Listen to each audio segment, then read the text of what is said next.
Sabay-sabay nating panoorin kung ano ang nagtulak sa isang kaibigan na patayin ng kanya kaibigan, putulin ang ulo, ilagay sa maleta, itago ang katawan sa loob ng 2 linggo, at pagkatapos ay itapos sa kagubatan na may 200 milya ang layo.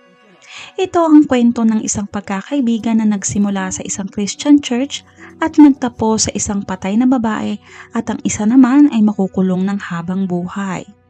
Samahan niyo ako at isa-isahin natin ang naganap sa kasong ito at mag-comment pagkatapos ng video kung ano ang tingin niyo sa kaso. Nagkakilala si Gemma Mitchell at Deborah Chong noong August 2020 sa isang Christian church kung saan pareho ang kanilang pananampalataya bilang Kristiyano. Parehas nilang mahal ang kanilang pananampalataya.